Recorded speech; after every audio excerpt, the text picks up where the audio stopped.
Teman-teman yang dirahmati Allah Subhanahu wa taala, sebelum kita membahas tentang menjadi seorang hamba yang punya tujuan yang jelas dalam hidup atau menetapkan satu keinginan besar, karena kalau kita nggak punya keinginan besar yang kita perjuangkan, yang kita bela-belain, yang kita habis-habisan, yang kita fokus banget kepadanya, berarti kita masih geje, belum jelas.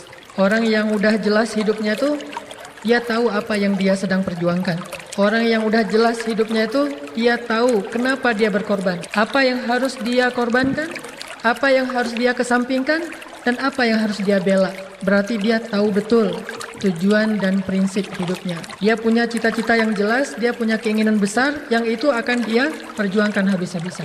Orang kalau misalnya dalam hidupnya bingung harus melakukan apa yang paling penting, berarti belum jelas.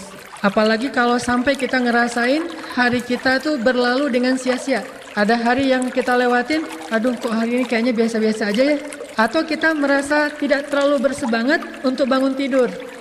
Nggak terlalu bersemangat untuk menanti datangnya terbitnya matahari. Nggak terlalu bersemangat untuk mendapatkan hari yang baru dalam hidup kita. Berarti kita belum jelas hidupnya. Jadi hidup seolah-olah mengalir gitu aja tuh. Terhadap apa yang udah lewat, ngerasa biasa-biasa aja, tidak ada makna. Terhadap apa yang belum terjadi, ngerasa nggak punya semangat untuk meraih sesuatu. Berarti itu geje banget. Kenapa? Nggak jelas kan ya? Nah, kita hari ini pengen belajar. Saya juga termasuk pengen belajar menetapkan satu keinginan terbesar dalam hidup kita yang membuat kita membela habis-habisan keinginan itu, berkorban untuk keinginan itu, berjuang untuk keinginan itu, melewati berbagai macam rintangan dengan dengan juhdun, dengan semangat yang tinggi demi untuk ngedapetin keinginan itu. Dan coba kita renungkan sebuah kisah yang pernah terjadi di masa para sahabat. Jadi ada 4 orang soleh, ada 4 orang sahabat dan tabi'in lagi nongkrong nih di dalam Masjidil Haram, lagi ngumpul. Jadi ceritanya mereka lagi duduk dalam masjid, 4 orang anak muda. Ini saya sebutin namanya. Yang pertama namanya Mus'ab bin Zubair, anak muda. Yang kedua namanya Urwah bin Zubair, berarti dia adik kakak Mus'ab bin Zubair sama Urwah bin Zubair. Yang ketiga namanya Marwah bin Hakam. Dan yang keempat namanya Abdullah ibnu Umar. Kalau saya kenalnya cuma yang keempat doang nih, Abdullah ibnu Umar. Yang lain ada yang kenal? Nanti Google ya. Jadi ada yang namanya Mus'ab bin Zubair, Urwah bin Zubair, Marwah bin Hakam, dan Abdullah bin Umar. Sebetulnya ini agak terkenal, cuma kita mungkin jarang membaca tentang mereka.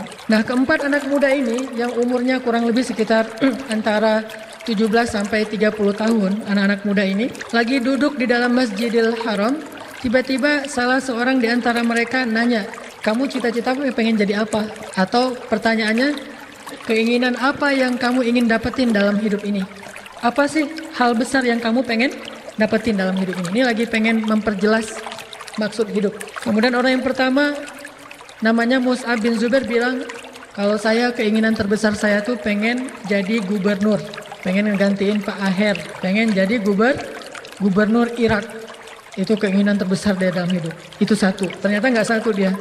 Yang kedua, saya pengen nikahin cewek cantik yang namanya Sukainah binti Husain.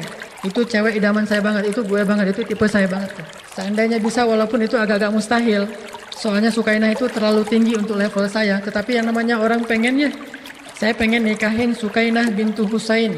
Dia sebutkan itu di depan Masjidil Haram, di depan Ka'bah, karena menurut dia sesuatu yang kayaknya agak-agak susah nih. Kayak ada seorang anak muda ditanya, "Kamu pengen apa dalam hidup?" "Ah, cita-cita terbesar saya dalam hidup pengen nikah sama siapa misalnya di antara artis ya.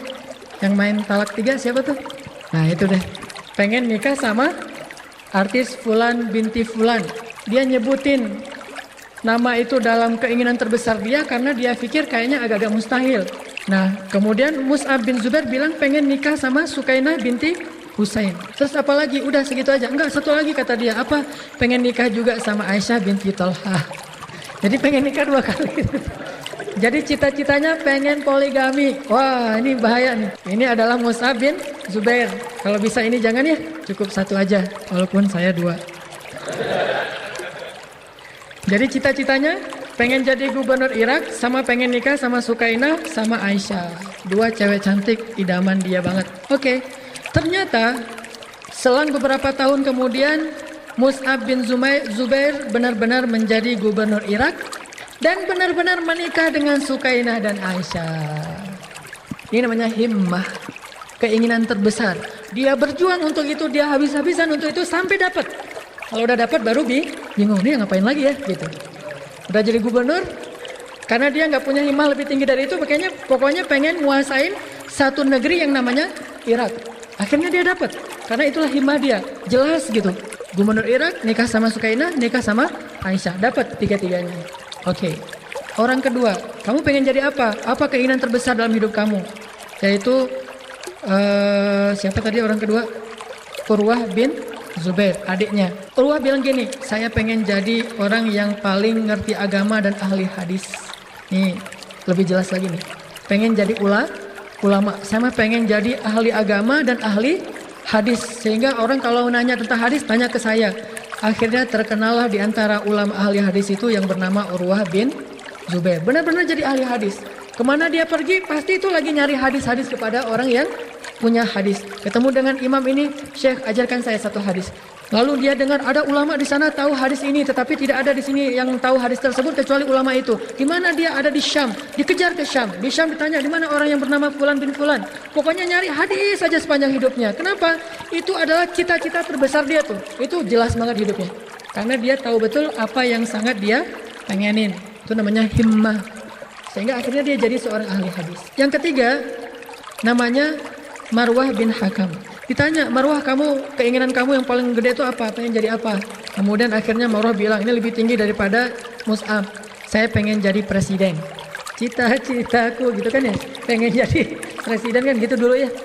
Maaf ya kalau belum pernah dengar lagu itu berarti masih muda. Kalau yang tahu lagu itu berarti udah lewat, udah gak muda lagi.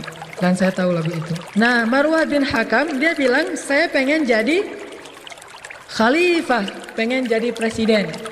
Dan gak tanggung-tanggung ternyata di masa Bani Umayyah, salah satu kabilah besar dalam Islam, Bani besar, periode besar dalam Islam itu, ternyata Marwah bin Hakam salah satu di antara khalifah Bani Umayyah, benar-benar jadi presiden. Itu himmah, punya cita-cita yang sangat luar biasa. Ini yang terakhir nih, ini fans saya banget, idola saya banget nih. Ini orang yang paling saya idolain di antara sahabat, salah satunya yaitu Abdullah bin Umar. Kenapa saya idola banget sama dia? Satu, dia orangnya lembut. Tetapi walaupun dia lembut, dia seorang sniper, pemanah ulung di zaman sahabat. Udah gitu dia ahli ilmu, udah gitu dia tawadhu, udah gitu dia muda, penampilannya menarik. Itu Abdullah bin Umar tuh salah satu yang saya idolain banget di antara sahabat. Ada nanti Muaz bin Jabal saya ngidolain banget. Kenapa? Janggutnya nggak terlalu tebal. Makanya ada dalil dikit nih, kalau janggut saya nggak terlalu panjang. Kenapa Ustaz janggutnya kok nggak terlalu panjang? Muaz bin Jabal. Jadi saya ngidolain banget Muaz bin Jabal, Abdullah bin Umar, Ali bin Abi Thalib, Abdullah bin Abbas. Kalau sahabat-sahabat senior yang paling saya idolain itu adalah Abu Bakar pastinya. Nah, sekarang ditanya kepada Abdullah bin Umar. Ya Abdullah, keinginan terbesar kamu tuh apa? Apa kata dia? Sal, minta apa yang kamu inginin. Sekarang kita ada di depan Ka'bah nih. Apa yang kamu pengenin? Kata dia, saya ingin masuk surga. Dia nggak bilang soal nikah, dia nggak ngomong masalah harta, dia nggak ngomong masalah jadi ulama, dia nggak ngomong masalah jadi khalifah, dia cuma pengen masuk surga. Lalu setelah membacakan kisah-kisah ini, akhirnya para ulama berkesimpulan, di antara semua keinginan-keinginan besar yang disebutkan oleh orang-orang soleh tadi, dan semuanya orang soleh, ada yang pengen jadi gubernur, menikah dengan orang yang dia inginin, ada yang pengen jadi khalifah, ada yang pengen jadi ahli ilmu hadis. Ternyata yang paling tinggi cita-citanya dan paling jelas adalah yang diucapkan oleh Abdullah ibnu Umar, pengen masuk surga. Kenapa demikian? Karena kalau pengen masuk surga, kita boleh jadi apapun di dunia, itu nggak akan mengubah cita-cita kita. Kita bisa jadi apapun, kita bisa ngalamin keadaan apapun, kita bisa dalam situasi apapun, tetapi cita-citanya itu nggak akan pernah berubah. Dan nggak akan pernah selesai sampai akhir hayat kita. Bayangin kalau misalnya orang pengen jadi gubernur, pas sudah jadi gubernur selesai. Dan itu masih ada sisa umur yang panjang yang dia akan melaluinya dengan dengan keadaan gadget, itu nggak jelas. Kan udah dapat yang saya pengenin. Kalau orang pengen nikah dengan orang yang dia cintai, cewek yang paling dia kagum banget atau cowok yang paling dia kagumin, ketika udah dapat jadi gadget kan, nih apalagi ya kok ngerasa gersang gini, karena ada batasnya. Ketika pengen jadi presiden, ada batasnya. Pengen jadi orang kaya, ada batasnya. Pengen jadi orang terkenal, ada batasnya. Pengen jadi seorang atlet pro, ada batasnya. Ketika udah lewat usia produktif, pemain bola misalnya, usia 20-an tuh kan masih ngejos banget tuh. Jadi luar biasa. Pas di atas 30 udah mulai agak melendoi dikit tuh. Di atas 35 udah nggak kepake. Bahkan nggak perlu dibayar pun nggak bisa main lagi di klub itu kan ya. Paling-paling jadi pelatih, artinya nggak bisa ada seterusnya sampai akhir hayat. Tapi kalau pengen masuk surga, itu terus berlaku mulai dari sejak dia lahir sampai dia wafat. Dan itu tidak akan pernah berubah, sehingga hidupnya jelas. Dalam situasi apapun, karena peluang masuk surga itu sama bagi siapapun. Kalau peluang jadi orang terkenal kan beda-beda nih. Kalau dulu, kalau pengen jadi artis harus ganteng dulu. Kalau sekarang kan nggak harus ya. Sekarang mah agak terbuka lah peluang sedikit, karena nggak ganteng juga bisa jadi artis. Sekarang misalnya kita agak-agak aneh-aneh dikit juga malah lebih cepat jadi artis misalnya. Kalau dulu kan harus keren, harus ganteng, harus bisa acting, harus suaranya bagus. Sekarang suara biasa-biasa aja bisa jadi artis. Makin agak gila-gilaan dikit di Instagram, cepet tuh jadi unstream. Followersnya tuh banyak banget misalnya. Ini artinya ada syarat gitu. Nggak semua orang bisa jadi kayak gitu. Jadi orang kaya kalau takdirnya miskin. Bukankah kita tidak bisa mengubah takdir, tetapi kita hanya bisa berikhtiar? Ada orang yang pengen banget jadi orang kaya, tetapi takdirnya miskin. Ada orang pengen banget miskin, tapi takdirnya kaya. Ada nggak yang kayak gitu? Pengen miskin banget, tapi takdirnya kaya. Siapa tuh? Abdurrahman bin Auf. Itu pengen miskin banget, tapi takdirnya kaya. Utsman bin Affan pengen miskin banget, tapi takdirnya kaya. Sa'ad bin Mu'az pengen miskin banget, tapi takdirnya kaya. Banyak loh sahabat-sahabat yang pengen miskin, tapi takdirnya kaya. Aduh, kok saya kaya gini ya? Gitu. Kalau kita, aduh hidup saya kok gini melarat, susah makan. Ini enggak, aduh hidup saya kok berlimpah gini ya, semuanya serba ada. Aduh, jadi takut sombong. Ini Abdurrahman bin Auf nih, pengen miskin, cuma gimana? Allah, saya mah bukan sombong ya Allah, harta saya banyak, saya padahal pengennya miskin, tapi Allah sih ngasih saya kekayaan yang berlimpah. Abdurrahman bin Auf tuh udah infak biar habis hartanya, sekali berjihad itu berapa puluh miliar, tapi terus aja datang berlipat ganda. Makin dia sedekah makin nambah. Sesekali dia nggak pengen sedekah, ternyata nggak boleh, harus sedekah juga. Makin sedekah makin nambahkan, serba salah tuh. Pengen jadi orang kikir biar miskin, ternyata nggak boleh. Pengen jadi orang dermawan malah makin kaya. Karena janji Allah bagi orang sedekah itu 700 kali lipat, makin kaya makin kaya.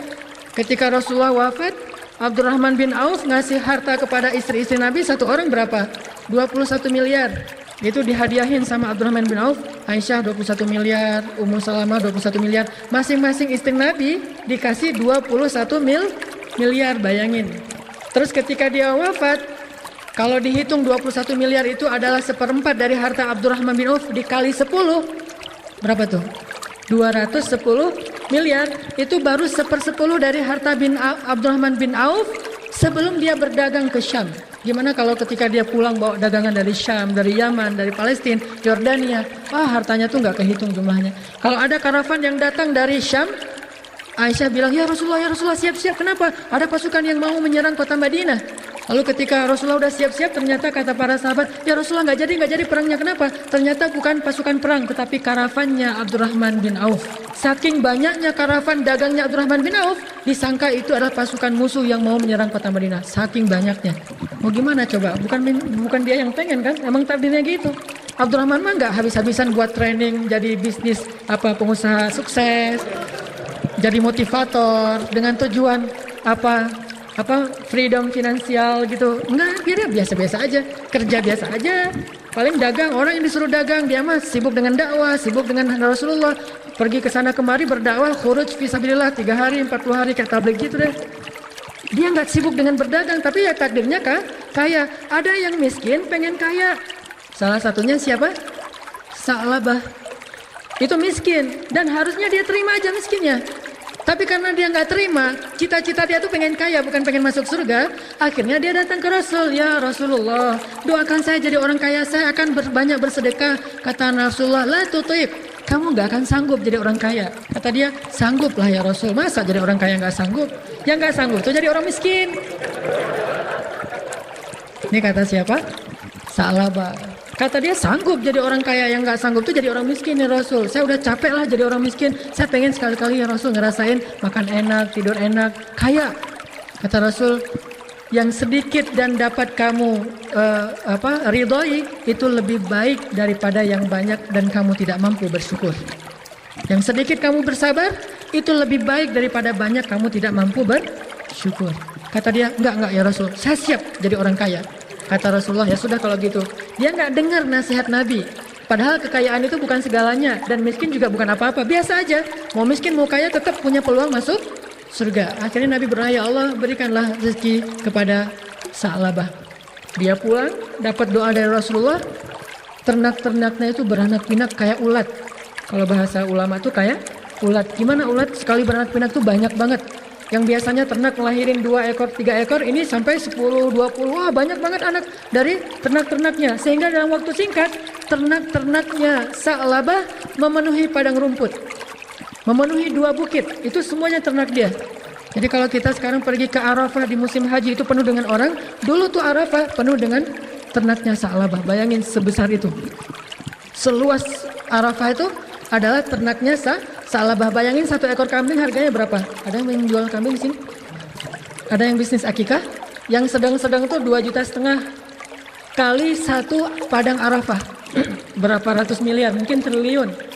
Dan itu baru kambing, belum lagi onta. Onta itu harganya 100 juta kali sebesar area Mina. Onta semua. Sebanyak itulah kekayaan Sa'labah, kaya banget. Sampai setelah dia menjadi kaya banget, Rasulullah mengutus seorang utusan mengambil zakat dari Sa'labah. Ambillah zakat dari Sa'labah. Dia datang. Apa kata Sa'labah? Ini semuanya hasil jerih payah saya. Ngapain kamu datang-datang minta bagian yang bukan hak kamu? Udah, kamu cari kepada orang kaya yang lain. Ini hak saya, nggak akan saya kasih kepada siapapun. Mulailah dia mengingkari nikmat Allah. Akhirnya utusan ini pulang ke Rasul, melaporkan apa yang diucapkan Sa'labah, dan Rasulullah mengatakan kita tidak akan minta lagi zakat dari Sa'labah. Akhirnya Nabi nggak pernah minta lagi zakat dari Sa'labah. Sa'labah tenang-tenang aja. Oh berarti udah nggak ada yang minta lagi zakat dari saya. 2,5% pun nggak dikasih sama dia. Kenapa? Karena 2,5% kalau udah dikalikan 1 Arafah itu jadi banyak. Kalau kambingnya cuma sedikit, 2,5% kan nggak berasa ya. Tapi kalau hartanya udah triliunan, 2,5% tuh lumayan tuh. Jadi gede. Akhirnya dia berpikir panjang untuk memberi zakat. Rasulullah tidak mau menerima lagi zakat dari Sa'labah. Di masa Abu Bakar As-Siddiq jadi khalifah, akhirnya Sa'labah merasa bersalah. Datanglah kepada Abu Bakar. Ya Abu Bakar, ini harta zakat saya. Mohon maaf kalau selama ini saya agak-agak aneh. Saya mengingkari nikmat Allah, sekarang saya pengen ngeluarin zakat. Apa kata Abu Bakar? Ya Sa'labah, orang sebelum saya yang lebih baik daripada saya saja tidak mau menerima zakat daripada kamu. Bagaimana dengan saya? Apakah saya lebih baik dari Rasulullah? Rasulullah yang lebih baik dari saya menolak zakat dari kamu. Apalagi saya, dan saya tidak akan menerima zakat darimu, wahai Sa'labah. Sedih Sa'labah pulang ke rumahnya. Harta banyak tapi tidak ada nilainya. Sampai tidak diterima lagi zakat darinya. Walaupun jumlah zakat dia itu mungkin ratusan ekor onta, tetapi nggak diterima. Abu Bakar wafat, diganti dengan Umar bin Khattab jadi Amirul Mukminin. Datang lagi kepada Umar, ya Amirul Mukminin, ini zakat saya udah saya kumpulin dari zaman Rasul, zaman Abu Bakar. Ini udah banyak banget loh. Udah mungkin ribuan ekor onta dan domba, zakatnya ribuan. Tetapi kata Umar, 2 orang yang lebih soleh daripada saya sebelumnya menolak zakat kamu. Siapa saya untuk menerima zakat darimu? Ditolak lagi di zaman Umar, baru dia wafat di zaman Utsman dalam keadaan zakatnya tidak diterima oleh kaum muslimin. Artinya, kalau pengen kehidupannya adalah menjadi orang kaya, keinginan terbesarnya menjadi orang tenar, orang yang terkenal, ini belum menjadi orang yang benar-benar punya himmah yang jelas. Himmah yang jelas yang diajarkan dalam kisah 4 orang soleh tadi adalah pengen masuk surga. Jadi kalau ditanya apa cita-cita kamu? Pengen masuk surga. Apa keinginan terbesar hidup kamu? Pengen masuk surga. Sehingga dalam status apapun kita hidup di dunia selalu punya peluang kesempatan untuk masuk surga dalam status apapun. Jadi orang kaya banyak tuh peluang untuk masuk surga sebagai orang kaya ya. Salah satu kisahnya siapa orang kaya yang dijamin surga? Abu Dahdah. Saya dulu pernah misahin ketika masih di Al-Latif. Rasulullah SAW pernah mendapatkan laporan dari seorang anak yatim yang bilang mereka pengen 1 batang pohon korma yang menempel di sebelah rumah mereka. Tapi itu milik seorang sahabat yang selama ini nggak dibolehin kalau buah kurmanya jatuh ke dalam rumah anak yatim nggak boleh ngambil. Sehingga akhirnya mereka sedih pengen pohon kurma itu. Ya Rasulullah, bolehkah kami mengambil buah kurma yang jatuh dari pohon yang ada di sebelah rumah kami? Lalu Rasulullah memanggil pemilik pohon kurma itu dan bertanya, bolehkah wahai fulan? Kata dia, tidak boleh ya Rasul.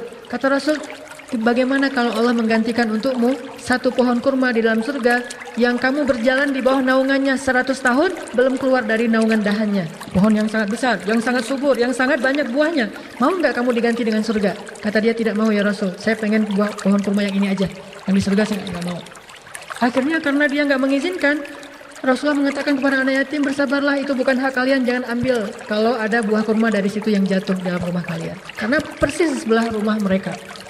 Mendengar janji Rasulullah ini, seorang sahabat di sebelah Rasul namanya Abu Dahdah langsung datang ke Rasul. Ya Rasul, ya Rasul. Apa? Ya Abu Dahdah, kalau saya yang melakukan apa yang engkau tawarkan tadi, saya bisa nggak dapat surga?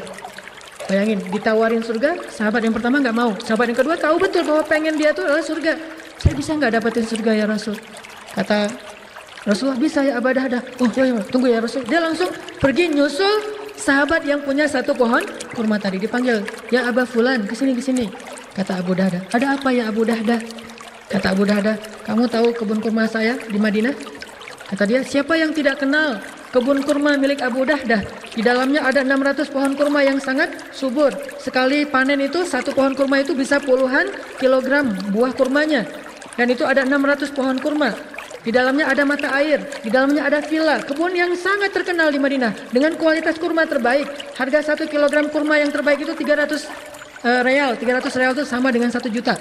1 kilonya 1 juta dan satu pohon kurma bisa puluhan juta. Dikali 600 sekali panen dan panennya 4 bulan sekali. Satu pohon kurma ada sekitar 60 kilo sampai 100 kilogram. 1 kilo 1 juta, berarti satu pohon 100 juta. Satu pohon 100 juta dikali 600 pohon, 6 miliar ya. 4 bulan penghasilannya 6 miliar. 4 bulan. 6 miliar 60 miliar. Ayo matematikanya. 60 miliar ya. Benar Muzamil? Orang ITB. 60 miliar. 60 miliar dalam satu buah.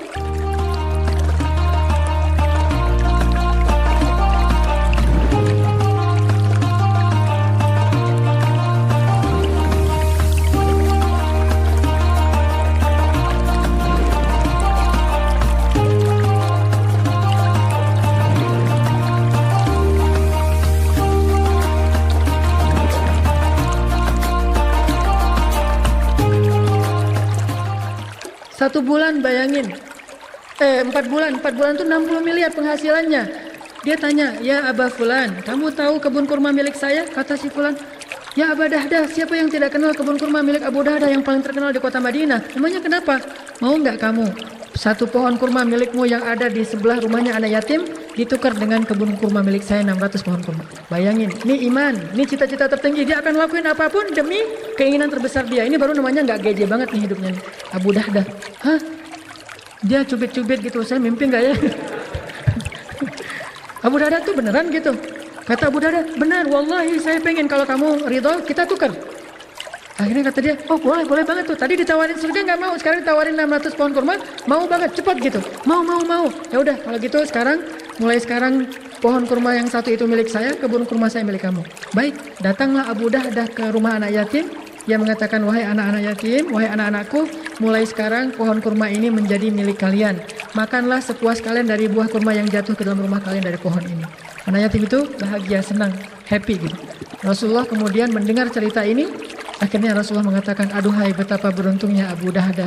Aduhai betapa beruntungnya Abu Dahdah. Dipanggillah Abu Dahdah oleh Rasulullah. Ketika dipanggil, ya Abu Dahdah, apa yang sudah kamu lakukan? Ya Rasulullah, bagi saya tidak ada nilainya 600 pohon kurma atau kebun kurma itu dibandingkan dengan satu pohon kurma di dalam surga. Itu yang paling bernilai bagi saya Rasul. Ini namanya jelas. Akhirnya kata Rasul, kamu beruntung ya Abu Dahdah, kamu beruntung. Senang banget gitu, nggak ada sedikit pun rasa nyesel. Aduh, nyesel juga sih. Nggak ada gitu sama sekali tuh. Padahal itu 60 miliar per 4 bulan loh. Tapi nggak ada, aduh nyesel ya.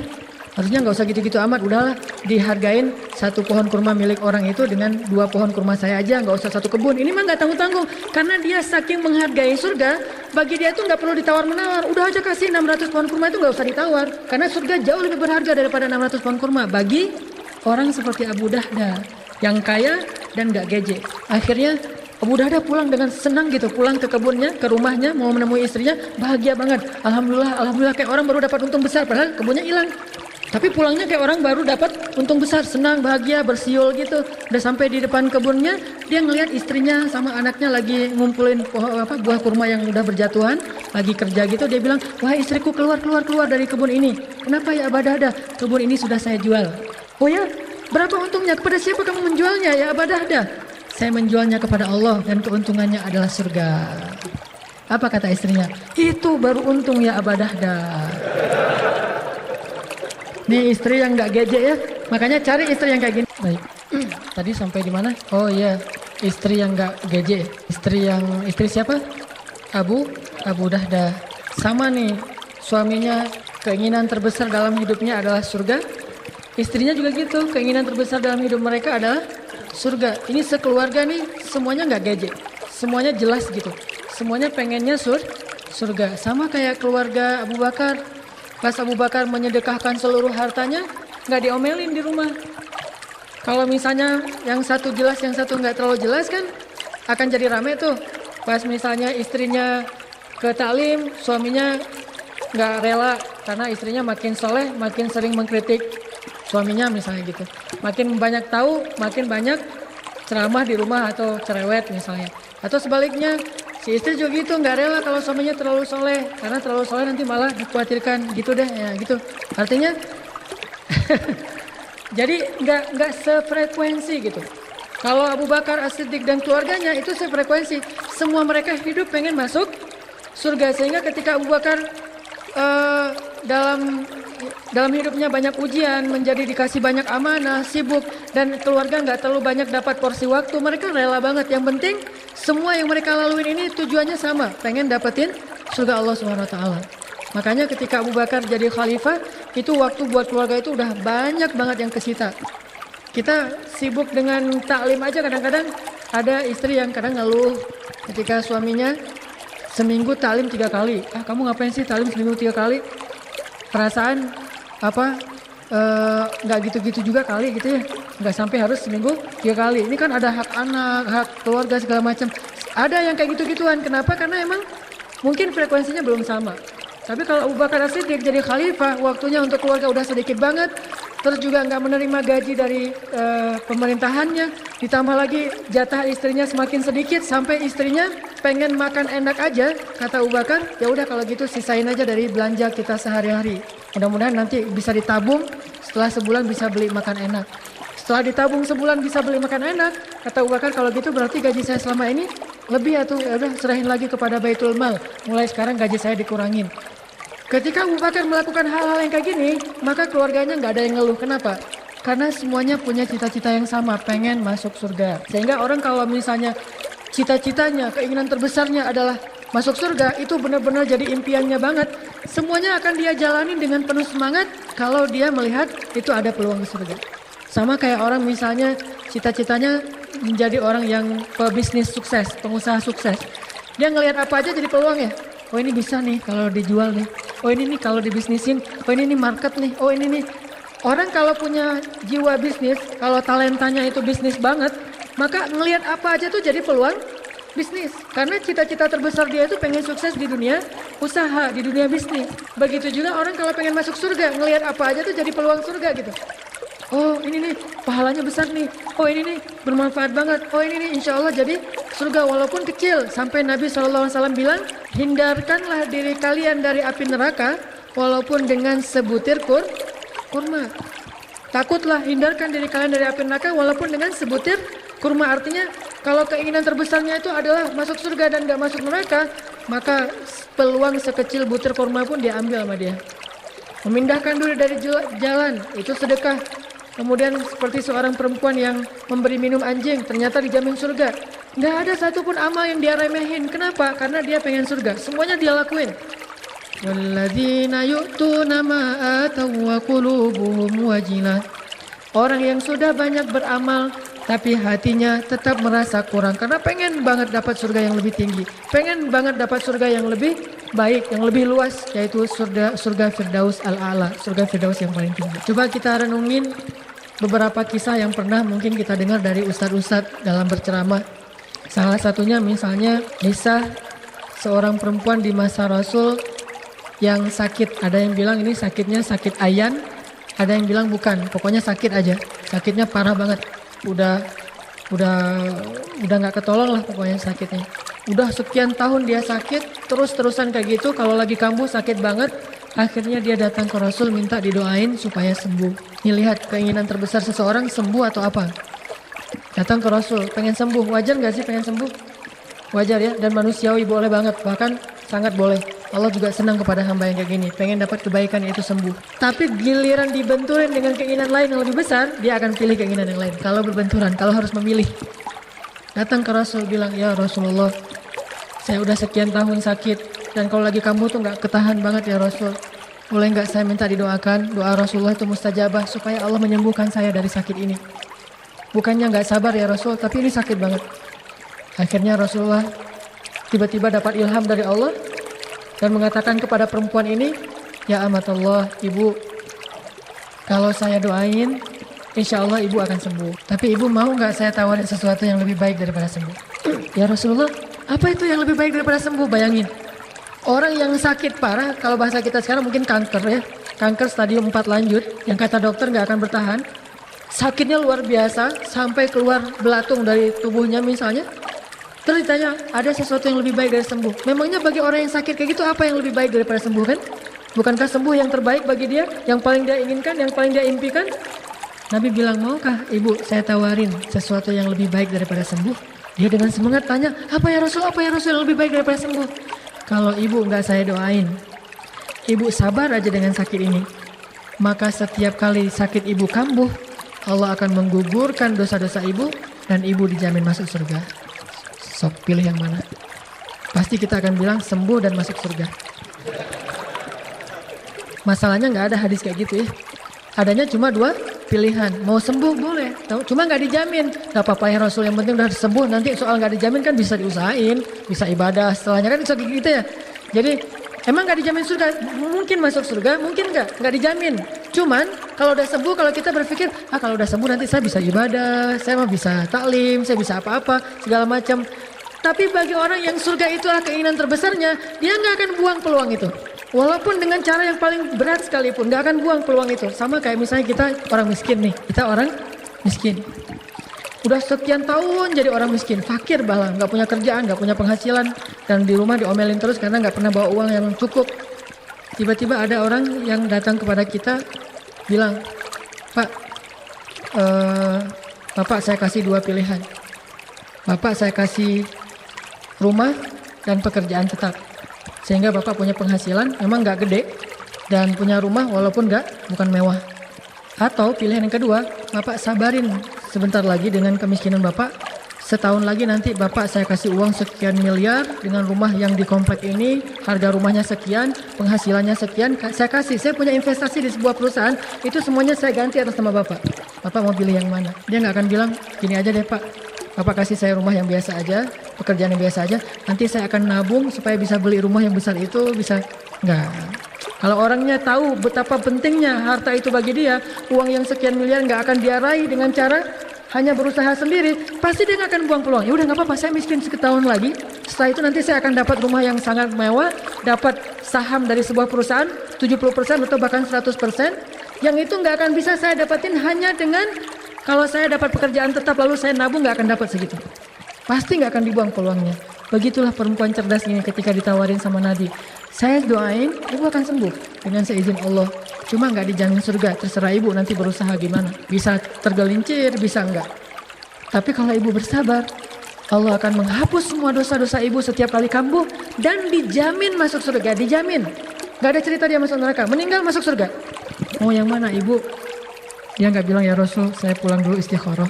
Nggak bilang gitu. Mau masuk surga istikharah, kan aneh. Ya Allah nih masuk surga nggak ya, masuk surga nggak ya, kan nggak mungkin. Atau dibilang ya Rasul, boleh nggak saya minta yang ketiganya? Apa tuh? Sembuh dan surga. Nggak gitu juga, karena mereka bijak, tahu ini hanyalah ujian antara mau yang mana nih Allah suruh pilih. Dan itu benar-benar Allah jamin, karena la yantiqu 'anil hawa in huwa illa wahyun yuha. Nabi itu nggak ngomong semaunya beliau, tetapi wahyu dari Allah yang diwahyukan kepada beliau. Jadi kalau Rasulullah itu berarti pesan dari Allah. Allah yang nawarin. Mau yang mana ibu? Ya Rasulullah. Nggak mikir panjang nih ibu nih. Nggak istikharah dulu, nggak mikir panjang dulu, nggak musyawarah dulu dengan keluarga, dengan suaminya. Mas, nih gimana nih? Rasulullah nawarnya agak nggak enak gini, nggak ada musyawarah. Langsung aja dia putusin, ya Rasulullah, saya memilih Allah dan Rasulnya. Saya memilih nggak apa-apa, saya sakit. Yang penting saya bisa masuk surga. Tapi beneran masuk surga? Beneran ya ibu.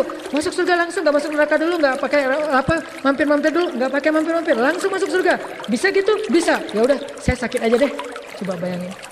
Ini orang yang jelas tujuan hidupnya. Dia akan lakuin apapun, dia akan rela digimanain oleh keadaan, oleh takdir. Yang penting dia bisa masuk surga. Semuanya dia jadikan sebagai peluang masuk surga. Akhirnya dia pulang, pergi, tiba-tiba balik lagi. Bukan berubah pikiran ya. Balik lagi dia bilang, ya Rasulullah, ada apa ibu? Ini boleh nggak saya minta satu lagi? Apa wahai ibu? Kata ibu ini, saya kalau lagi kambuh suka lupa diri, nggak sadarkan diri, sehingga kadang-kadang aurat saya terbuka dan saya malu banget kalau saya udah sadar. Boleh nggak doain kalau saya kambuh auratnya tertutup? Coba, sederhana banget kan permintaannya, soleha banget nih. Kenapa dia sampai kepikiran kayak gitu? Karena dia sudah menjadi ahli surga.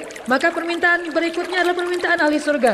Amalan berikutnya adalah amalan ahli surga. Keinginan berikutnya adalah keinginan ahli surga. Asalkan dari jamin surga, maka semuanya menjadi amalannya ahli surga. Pikirannya pikiran ahli surga, kehidupannya kehidupan ahli surga, keinginannya keinginan ahli surga, tutur katanya tutur kata ahli surga. Semuanya menjadi perangai ahli surga. Karena di awal dia udah berakad, saya pengen jadi ahli surga. Setelahnya dia nggak mungkin orang yang udah pengen ahli surga tiba-tiba berubah pikiran, nggak mungkin. Karena itu bukan pola atau perangainya ahli surga. Nggak ada cerita ahli surga berubah pikiran. Udah masuk surga, ya Allah saya berubah pikiran. Kenapa?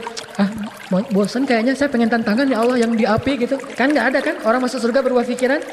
Karena Allah bilang la khaufun alaihim walahum yahzanun. Nggak akan kecewa orang yang masuk surga, sehingga nggak akan mungkin berubah pikiran. Pasti aisyatin radiyah, kehidupan yang sangat memuaskan. Sehingga ketika ibu ini berakad pengen jadi ahli surga, yang setelahnya detik itu juga dia menjadi seorang ahli surga walaupun masih berjalan di muka bumi. Makanya yang dia minta, ya Rasul doain supaya aurat saya ketutup, saya malu kalau aurat saya kebuka. Nabi berdoa, ya Allah tutupilah aurat perempuan ini ketika penyakitnya kambuh. Sejak saat itu walaupun dia kambuh, auratnya tidak pernah lagi terbuka. Ini artinya himmah aliyah, keinginan tertinggi bagi seorang yang jelas hidupnya nggak geje. Kalau orang yang pengen sembuh, baik, cuma belum jelas. Bagi orang yang keinginan terbesarnya adalah surga, sakit, gak apa-apa, yang penting masuk surga. Sembuh, alhamdulillah, masuk surga. Sakit masuk surga, sembuh masuk surga, miskin masuk surga, kaya masuk surga, laki-laki masuk surga, perempuan masuk surga, seorang pemimpin masuk surga, rakyat masuk surga, anak muda masuk surga, orang tua masuk surga, pokoknya masuk surga. Mau jadi apapun, intinya saya pengen masuk surga dengan status saya. Dengan status saya pengen masuk surga. Kalau status saya sepanjang hidup sakit, ya udah saya pengen status sakit saya ini membawa saya ke surga dan saya rela banget. Sampai ada kisah disampaikan oleh Rasulullah, ada dua orang hamba. Yang satu hidup 1000 tahun dan 1000 tahun diuji dengan sakit, tapi dia bersabar. Sehingga ketika dia di akhirat masuk surga, di dalam surga Allah bertanya, ya fulan, berapa lama kamu hidup di dunia? Kata dia 1000 tahun ya Allah. Bagaimana kehidupan kamu 1000 tahun di dunia? Apakah susah atau mudah? Kata dia, mudah sekali ya Allah. Kenapa bagi dia dianggap itu kehidupan yang sangat mudah?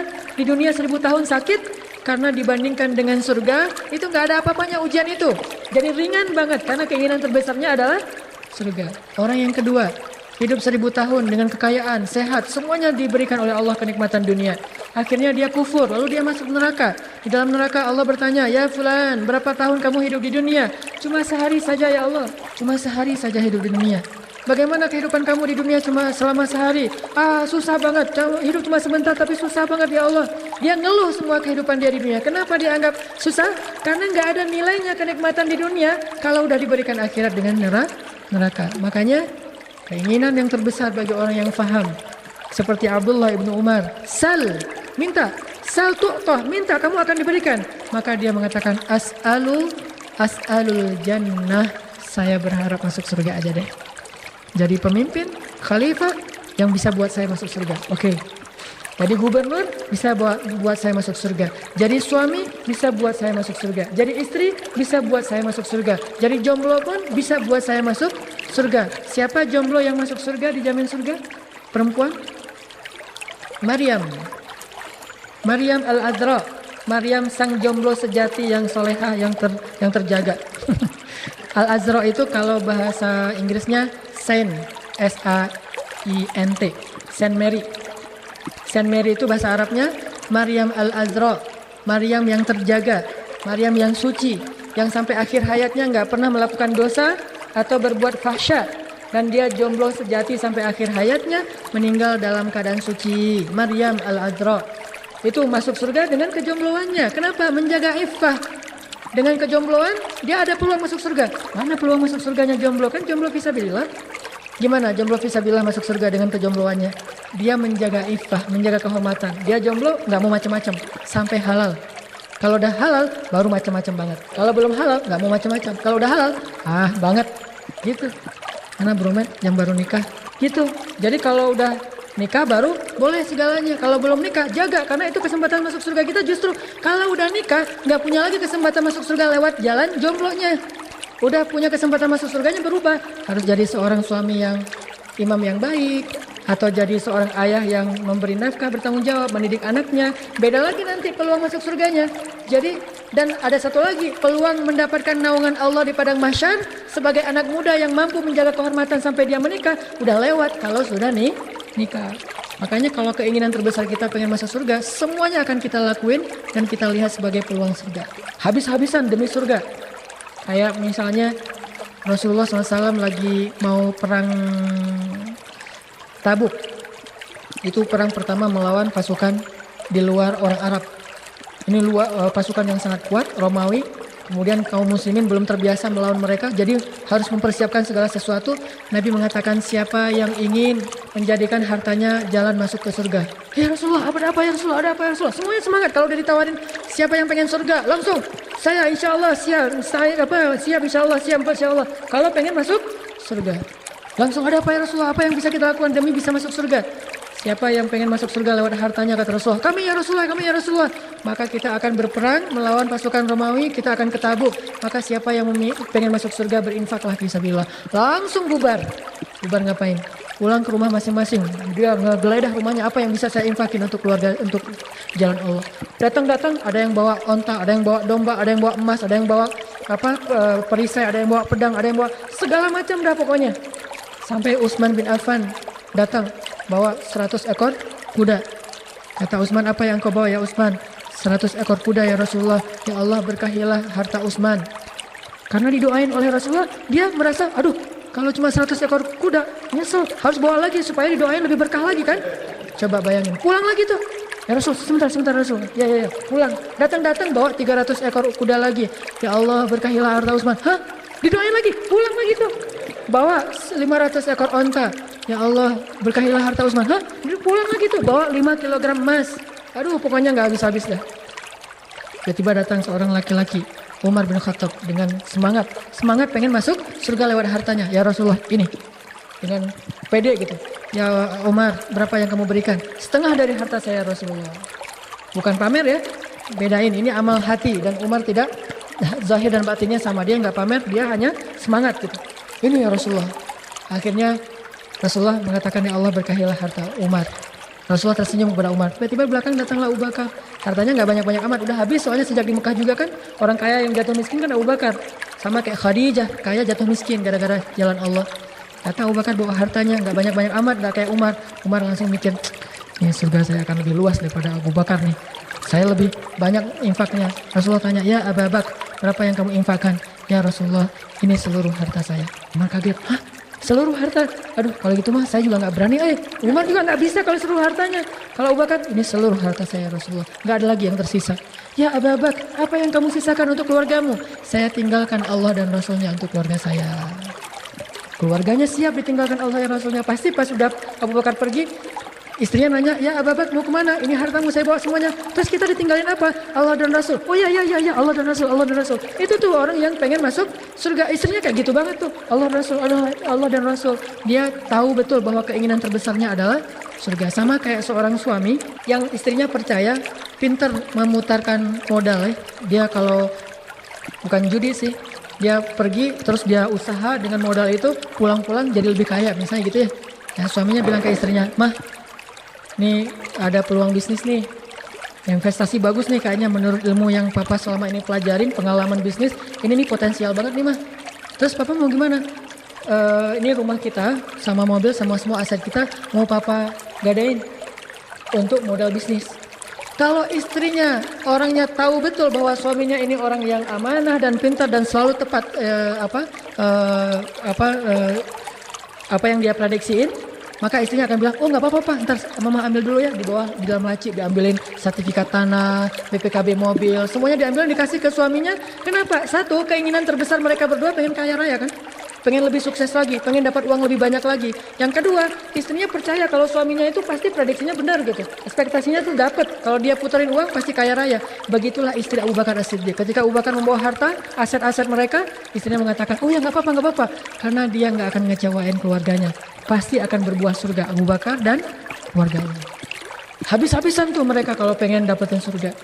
Sama kayak ketika keluarga Yasir, kan keluarga Yasir itu kan diikat di tengah padang pasir, nggak dikasih makan, cuma dikasih minum sedikit, terus dicambuk dengan batu yang besar, disiksa aja intinya, disiksa, dikulitin pelan-pelan. Yasir kepalanya dikulitin pelan-pelan, rambutnya sedikit demi sedikit jadi botak Yasir. Sumayyah juga gitu, dilecehkan, auratnya dibuka, ditertawakan, Sumayyah pokoknya digituin banget. Lalu Rasulullah merasa sedih melihat keluarga Yasir ini dan datang menghibur mereka dengan mengatakan apa? Sabron ya ala Yasir, fa inna mau'idakumul jannah. Sabarlah wahai keluarga Yasir, bersabarlah dikit lagi. Sesungguhnya janji Allah untuk kalian adalah surga. Ketika Nabi bilang janji Allah untuk kalian surga, wah jadi semangat lagi, jadi sabar lagi. Disiksa oleh Abu Bakar nggak berasa tuh, bahkan oleh Abu Jahal nggak berasa. Sampai Abu Jahal sendiri bingung, nih kenapa orang kayak nggak punya rasa lagi, kayak udah dibius gitu. Dicambuk biasa aja nggak berteriak, kenapa? Fa inna mau'idakumul jannah, janji Allah untuk kalian itu surga. Jadi kuat gitu. Asiyah, siapa? Istri Firaun. Ketika dia disalib di atas pohon kurma, orang lain merasa nggak kuat kalau digituin, Asiyah tersenyum di atas pohon kurma yang disalib. Tangannya dan kakinya dipaku coba, tapi tersenyum.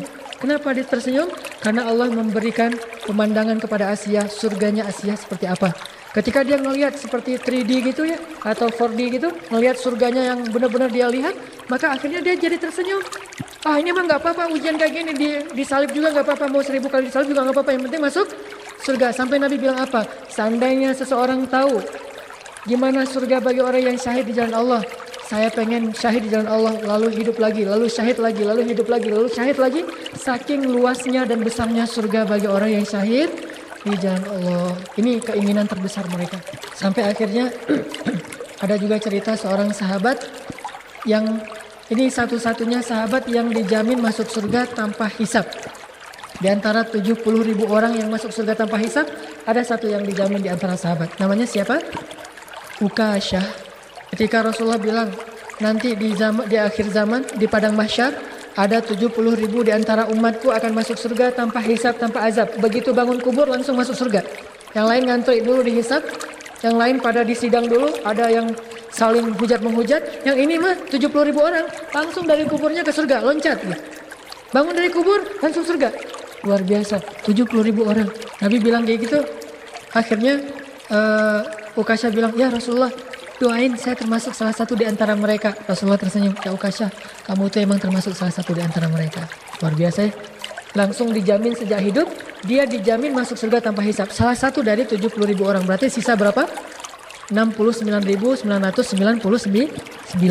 Satu udah diambil sama Ukasyah. Itu benar-benar diambil. Akhirnya ada sahabat yang kedua bilang, ya Rasul doain saya juga dong. Apa kata Rasulullah? Kamu telah didahului oleh Ukasyah dan gak dapat.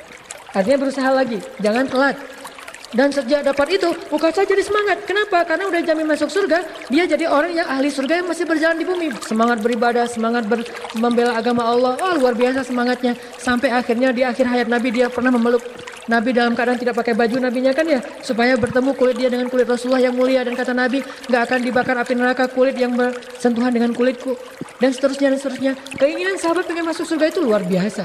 Sehingga apapun yang mereka alamin gak masalah asalkan mereka bisa masuk surga. Sampai ada sahabat yang dalam peperangan itu udah dibacok berkali-kali, udah kena panah, kena tombak segala macam. Tapi dia masih semangat dan tersenyum. Dia bilang, aku mencium harumannya surga, aku mencium harumnya surga. Bagi mereka surga itu luar biasa. Keinginan terbesar mereka, himmah, jelas banget. sehingga mereka akan lakuin apa aja untuk mendapatkan surga. Makanya jadikanlah surga itu sebagai keinginan terbesar kita. Lalu kita jadi apapun dalam hidup kita, kita baca sebagai peluang masuk surga. Jadi seorang ustaz, gimana jadi ustaz yang bisa masuk surga? Mengajarkan ilmu, memberi nasihat, menyampaikan ayat-ayat Allah. Itu peluang masuk surga seorang ulama. Menjadi seorang murid, bukankah murid yang mencari ilmu akan Allah naungi dengan malaikat-malaikat dan setiap langkahnya itu dicatat sebagai penggugur dosa dan dijamin surga juga. Allah membanggakan nama mereka di arasy Allah dan di dalam surga nama mereka ditulis di lauhah. Lauhah itu spanduk-spanduk surga ada nama mereka. Wah, jadi semangat menuntut ilmu. Jadi apa lagi? Jadi apapun profesi kita, jadikan itu sebagai peluang masuk surga. Gimana caranya?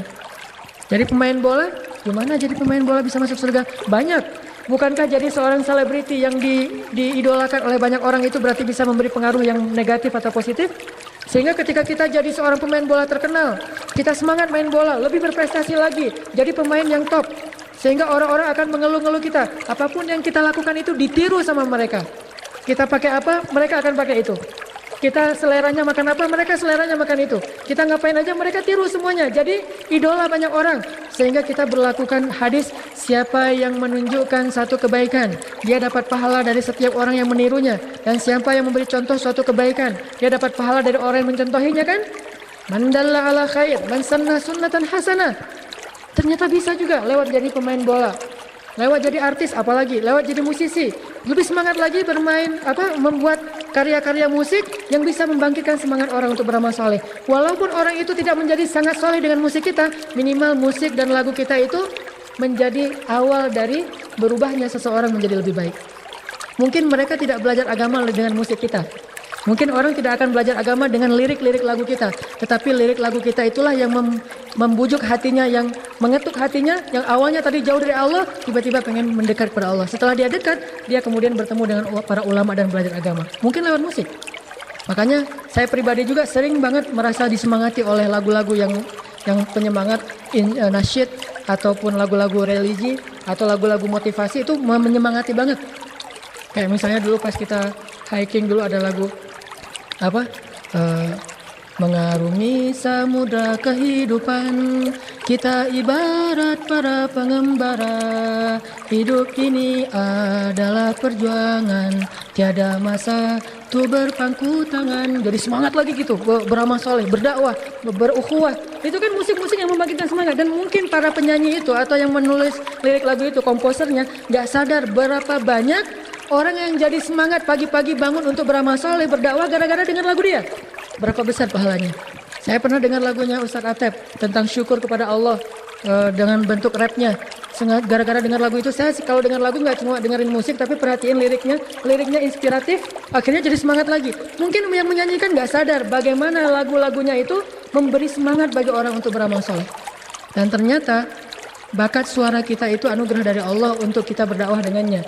Bukankah ada nabi yang berdakwah dengan suaranya? Siapa nabi itu? Daud alaihissalam. Nabi Daud berdakwah dengan suaranya selain dengan kekuatannya. Sehingga Allah mengatakan, ya Daud, wahai gunung, bertasbihlah bersama Daud. Wahai burung, bertasbihlah bersama Daud. Sehingga sejak saat itu siapapun yang punya suara yang bagus, Nabi mengatakan, laqad utita mizmaran min mazamir ali Daud. Kamu diberikan seruling-seruling keluarga Daud. Abu Musa al-Ash'ari, Usaid bin Hudayr, kemudian Abdullah bin Abbas, kemudian Abdullah bin Mas'ud. Orang-orang yang suaranya bagus, dia bisa membaca Al-Quran dengan suaranya. Berapa banyak orang yang ketika saya membaca Al-Quran kemudian datang kepada saya, Ustadz, saya baru pertama kali menangis dalam sholat ketika saya sholat dengan Ustadz, saya jadi makmum, akhirnya dia jadi ikut talim. Mungkin dia nggak akan paham agama lewat bacaan saya, tetapi bacaan saya menjadi tolak ukur atau awal dari titik balik perubahan dia. Begitu juga dengan lagu yang kita nyanyiin, kalau itu liriknya lirik yang memotivasi. Makanya apapun harus jadi peluang surga sebetulnya. Jadi apapun, pengusaha lebih semangat lagi mempekerjakan orang banyak, jadi kita bisa ngajak orang beramal soleh bareng-bareng, memberi manfaat bagi banyak orang. Apapun, perempuan apalagi tuh, jadi seorang istri yang soleha, jadi seorang ibu yang setiap tetes air susunya itu adalah surga. Ketika dia melahirkan itu jihad, ketika dia sabar di rumahnya itu ribat. Banyak peluang surga itu banyak banget. Sehingga dalam kitab Riyadhus Shalihin ada satu bab judulnya banyaknya jalan menuju kepada kebaikan. Banyaknya jalan menuju kepada kebaikan. Kalau nggak salah kasratul turuq ilal khair, banyaknya jalan menuju kebaikan. Jadi kebaikan itu bukan cuma ritual, zikir, sholat, itu jelas kebaikan, tetapi bukan sebatas itu. Jadikan semua yang kita lakukan ini dalam hidup kita, status kita adalah biar kita bisa masuk surga. Makanya saya sangat berharap teman-teman yang pemain bola jangan berhenti main bola. Setelah jadi pemain bola yang top, jadilah pelatih yang top. Kalau kita yang ngelatih, jadi manajer, kan kita bukan hanya bisa ngelatih mereka main bola, tapi bisa bikin manajemen, harus sholat dulu, ada apa, hal-hal yang baik yang bisa kita terapkan dalam latihan. Atau jadi seorang sutradara, buat film-film. Bukankah film-film itu sangat mempengaruhi? Salah satu yang membuat saya semangat dalam berdakwah itu, saya nonton film Umar. Salah satu yang membuat saya semangat untuk membela Palestina itu saya nonton filmnya The Valley of Wolves yang dibuat oleh orang Turki. Film-film inspiratif. Orang Hollywood tahu betul bagaimana mereka membesarkan ideologi mereka dengan film sehingga muncullah Hollywoodnya baik dengan film atau musiknya. Kenapa orang Islam tidak melakukan hal yang lebih baik daripada itu? Bukankah kita juga punya potensi? Sekarang munculnya film-film yang inspiratif. Salah satu yang saya kagumin banget dari sinetronnya Deddy Mizwar misalnya, Para Pencari Tuhan. Kemudian Preman Pensiun, muncul lagi banyak-banyak film inspiratif. Para sutradara, berkaryalah. Para sastrawan yang pintar nulis, berkaryalah. Semuanya, apapun yang kita miliki, jadikan itu peluang kita masuk surga. Kalau itu yang jadi motivasi kita, insya Allah kita akan semangat untuk jadi apapun, asalkan itu membawa kita kepada surga. Siap insya Allah? Mau masuk surga? Insya Allah ya semuanya ya. Saya cuma ustadz biasa, yang saya bisa lakuin yang gini-gini doang, nyemangatin orang di depan. Mungkin teman-teman bisa melakukan lebih daripada saya. Jangan berpikir bahwa yang paling banyak pahalanya di sini ustadz, belum tentu. Bisa jadi yang paling banyak pahalanya di antara kita di sini adalah bisa jadi seorang desainernya yang karena desain dia, karena tim kreatif yang buat poster yang bagus sehingga orang jadi semangat datang ke masjid. Saya menyampaikan ilmu, saya dapat pahala mudah-mudahan dari ilmu itu. Tapi ada yang mengajak, sehingga setiap orang yang berpahala di sini, pahalanya juga sama diberikan kepada orang yang tadi mengajak. Mengajak bisa dengan cara SMS, nge-broadcast, atau nge-regram, atau membuat poster, apapun lah. Pokoknya jadilah seniman kan. Makanya sekarang kita di gerakan kita ini butuh lebih banyak lagi seniman tuh. Yang bisa lebih kreatif lagi, membuat lebih banyak karya-karya lagi untuk dunia anak muda dakwahnya. Sehingga ketika anak muda tertarik dengan poster-poster kita, dakwah-dakwah kita yang kreatif, mereka datang ke masjid, mereka jadi pengen belajar agama, kita dapat surga lewat jalan itu. Makanya jadi seniman, jangan berhenti jadi seniman. Jadi seorang komposer, jangan berhenti jadi komposer, terus latih diri kita. Jadilah Ahmad Dhani yang bisa masuk surga. Jadilah Iwan Fals yang bisa masuk surga. Jadilah Melly Guslow yang bisa masuk surga. Jadilah apapun yang bisa masuk surga lewat potensi yang dia miliki. Saya berharap anak-anak muda tuh kayak gitu. Mudah-mudahan ini akan jadi penyemangat buat kita meraih surga Allah dengan cara berprestasi, berkarya. Tentunya walaupun selain pengen masuk surga, kita cinta banget dengan negeri ini, bangsa ini, tanah air kita ini, Indonesia. Dan kita pengen banget negara ini maju. Maju bukan hanya dengan memamerkan yang sifatnya hanya materi, tetapi maju dengan peradabannya, dengan akhlaknya, dengan agamanya, dengan Islamnya. Seperti Islam pernah maju di kota Madinah, di kota Baghdad, di kota Damaskus, di Mesir, dan di Palestina pada masa-masanya yang terdahulu. Insya Allah Islam akan bangkit di Indonesia karena anak-anak mudanya yang ingin masuk surga insya Allah. Sebelum saya tutup ada satu pengumuman. Insya Allah mulai hari Sabtu besok akan ada taklim khusus buat cewek-cewek dengan judul Ladies Day ya. Jadi kalau di tempat hiburan itu ada namanya Ladies Night. Jangan curiga dulu, saya tahunya juga dari orang lain. Jadi ada Ladies Night buat tempat-tempat hiburan. Kita mah di dakwah mah ada Ladies Day. Hari Sabtu jam 9 pagi di masjid kita, Masjid Al-Latif, akan diadain taklim khusus buat cewek doang. Jadi yang merasa bukan cewek, kita ada hari kita lah. Ya, hari Ladies Day mah akan diajarkan insya Allah disampaikan oleh istri saya, pacar saya, Hanin. Saya Hanan, dia Hanin. Jadi Teh Hanin yang akan ngajarin. Dan by the way, Hanin ini istri saya ini nilainya jauh lebih bagus daripada saya di Al-Azhar. Jadi kalau teman-teman ngelihat saya agak ngaco, insya Allah nggak akan dengerin yang ngaco dari istri saya. Soalnya nilai dia lebih bagus, terus dia lebih serius belajar agamanya. Malah saya sering banyak belajar dari dia juga. Dan sebagian materi saya itu sebenarnya dia yang nyiapin, saya tinggal baca doang. Ya, jadi kalau mau langsung mendengar referensi aslinya dari dia aja deh. Itu insya Allah akan diajarin sama Teh Hanin pada hari Sabtu di Masjid Al-Latif jam 9 khusus untuk perempuan Ladies Day. Mari kita tutup dengan sama-sama berdoa kepada Allah. Mudah-mudahan kita istiqomah di jalan Allah. A'udzu billahi minasy syaithanir rajim. Bismillahirrahmanirrahim. Rabbana lakal hamdu kama yanbaghi li jalali wajhikal karim wa 'azimi sultanik.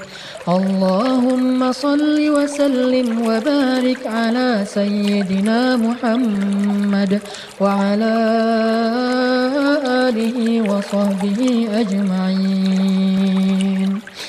Allahumma ighfir lana dhunubana, Allahumma ighfir lana dhunubana, Allahumma ighfir lana dhunubana wa liwalidayna warhamhuma kama rabbayana shighara. ربنا ظلمنا أنفسنا ظلما كثيرا وإن لم تغفر لنا وترحمنا لنكونن من الخاسرين لنكونن من الخاسرين لنكونن من الخاسرين. اغفر لنا يا غفار، اغفر لنا يا غفور، تب علينا يا تواب، تب علينا توبة نصوحا، تب علينا يا الله، تب علينا يا الله، تب علينا يا ربنا. قصدناك يا كريم، قصدناك يا رحيم، قصدناك يا أرحم الراحمين، قصدنا يا إلهنا، قصدناك يا ودود، قصدناك يا رب السماوات والأرض، قصدناك يا الله يا الله يا الله يا ربنا يا ربنا يا ربنا. قصدناك يا سميع الدعاء، قصدناك يا مجيب الدعوات، قصدناك يا أكرم الأكرمين، قصدناك يا أرحم الراحمين. ربنا نسألك رضاك والجنة، نسألك رضاك والجنة، نسألك رضاك والجنة، نسألك الفردوس، نسألك الفردوس، نسألك مرافقة نبيك في الفردوس يا الله يا الله. نسألك الجنة، نسألك الجنة، نعوذ بك من عذاب جهنم، نعوذ بك من عذاب جهنم، إن عذاب جهنم كان غراما، إن عذاب جهنم كان غراما، إن جهنم كان كان غراما يا الله نعوذ بك من عذاب جهنم ونعوذ بك من عذاب القبر يا الله يا لطيف يا لطيف يا لطيف يا رؤوف يا الله يا Arhamar Rahimin. Ampunkanlah dosa-dosa kami ya Allah, dosa yang kami pernah lakukan sepanjang hidup kami ya Allah, yang bahkan kami sendiri tidak sanggup untuk menghitungnya ya Allah. Tetapi kami sadar dan tahu, kami sangat yakin bahwa Engkau maha mengingat setiap dosa itu ya Allah. Kami sangat yakin Engkau telah mencatat dosa-dosa itu dalam buku catatan amal buruk kami ya Allah, yang jika Engkau tidak menerima taubat dan mengampuni dosa kami, pastilah catatan itu akan dilemparkan ke wajah kami di padang mahsyar nanti ya Allah. Pastilah kitab itu akan dilemparkan di punggung kami ya Allah. Pastilah kami akan dibentak oleh malaikat-malaikat yang keras lagi kasar sambil melemparkan ke buku catatan itu kepada kami ya Allah. Siapa lagi yang bisa mengampuni dosa-dosa kami ya Allah selain Engkau? Kepada siapa kami akan mengiba dan memohon ampunan dosa jika Engkau tidak mengampuni dosa kami ya Allah? Ayah kami tidak bisa mengampuni dosa kami. Ibu kami tidak bisa mengampuni dosa kami betapapun ibu kami sayang kepada kami ya Allah. Ibu kami tidak bisa menghilangkan catatan-catatan amal buruk kami meskipun dia menebus itu semua dengan dirinya ya Allah. Lalu kalau ibu dan ayah kami saja tidak bisa menolong kami dan menghapus dosa kami, siapa lagi yang bisa kami harapkan selain Engkau ya Allah? Hanya kepada Engkau kami berharap ya Arhamar Rahimin. Hanya kepada pintu-Mu kami datang dan mengiba ya Allah. Hanya di depan pintu rahmat-Mu kami sujud dan memohon kebaikan dari-Mu ya Allah. Qasadna ya Rabbana, hanya Engkau yang kami maksud ya Allah, hanya Engkau yang kami harapkan ya Arhamar Rahimin. Ampunkanlah dosa-dosa kami ya Allah. Kami tidak tahu apakah kami bisa sanggup istiqomah sampai akhir hayat kami dalam keadaan seperti ini ya Allah. Kami tidak tahu apakah hati kami bisa lebih baik setiap harinya sampai akhir hayat kami, atau justru hati itu akan kembali kepada masa lalu yang pernah kami tinggalkan ya Allah. Kami tidak tahu apakah akhir hayat kami akan husnul khatimah atau su'ul khatimah. Kami tidak tahu takdir kami ya Allah. Kami tidak tahu apa yang tertulis di dalam kitab yang Engkau simpan di Lauhul Mahfuz tentang kami ya Allah. Kami tidak tahu apakah di dalam neraka catatan nama kami ditulis ataukah di dalam surga ya Allah. Dan kami sangat takut, pasti kami akan sangat merugi seandainya nama kami dicatat di dalam neraka-Mu dan itu takdir kami ya Allah. Tetapi Engkau maha mengubah takdir. Jika catatan itu tertulis di dalam neraka, maka ubahlah takdir kami, masukkanlah kami ke surga-Mu ya Allah. Walaupun kami tidak layak untuk mendapatkan itu ya Allah. Condongkan hati kami kepada kebaikan ya Allah. Jadikanlah hati kami cinta kepada orang soleh ya Allah. Jadikanlah hati kami terikat dengan rumah-rumah-Mu ya Allah. Jadikanlah hati kami merasa betah duduk di dalam masjid-Mu ya Allah. Jadikanlah hati kami merasa nyaman duduk di dalam majelis-majelis ilmu agama-Mu ya Allah. Jadikanlah hati kami mencintai saudara-saudara kami yang saling mencintai karena Engkau ya Allah. Jadikanlah hati kami senantiasa bersungguh-sungguh dalam kebaikan ya Allah. Jadikanlah hati kami cinta kepada keimanan ya Allah. Dan hiasilah rasa cinta itu di dalam hati kami ya Arhamar Rahimin. Ya Allah, ampunkanlah dosa ibu dan bapak kami ya Allah. Ampunkanlah dosa ibu kami ya Allah. Berikanlah ampunan untuk ibu kami dari setiap tetes ASI yang dia berikan kepada kami ya Allah. Berikanlah ampunan kepada ayah kami dari setiap tetes keringat yang mereka gunakan untuk menafkahi kami ya Allah. Ya Allah, jangan biarkan air mata ibu kami menjadi sia-sia ya Allah. Jadikanlah setiap air mata ibu kami itu kebaikan dalam hidup kami ya Allah. Dan jadikanlah kami anak-anak yang kalau tidak bisa membalas budi baik ibu dan ayah kami di dunia, jadikanlah kami bisa membalasnya di akhirat ya Allah.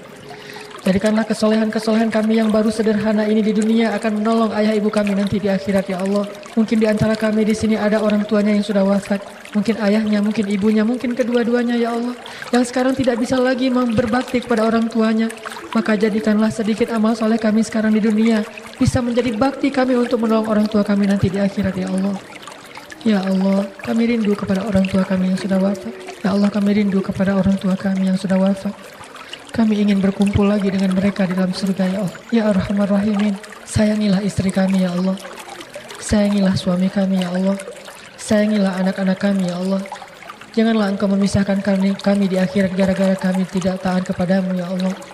Jadikanlah kami sekeluarga bertemu di dunia dan berkumpul lagi nanti di akhirat.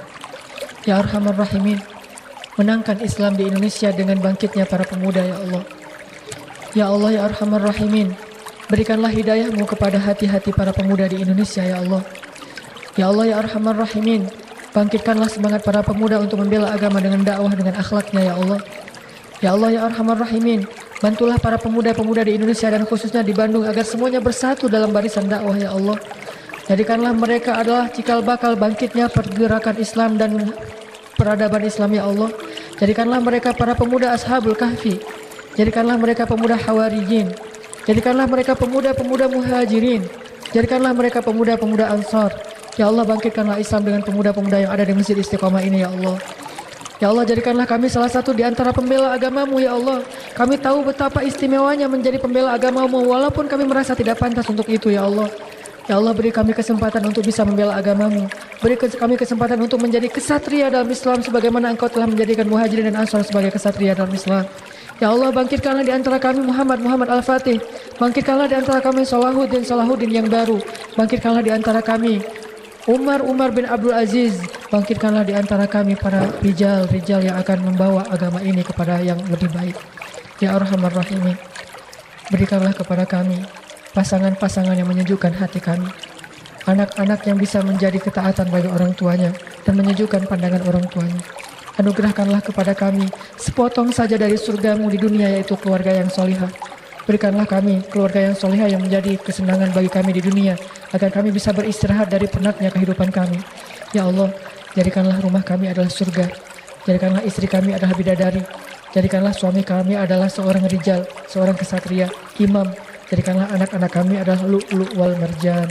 Rabbana atina fid dunya hasanah wa fil akhirati hasanah wa qina adzabannar. Subhanakallahumma wa bihamdika asyhadu an la ilaha illa anta astaghfiruka wa atubu ilaik. Assalamualaikum warahmatullahi wabarakatuh.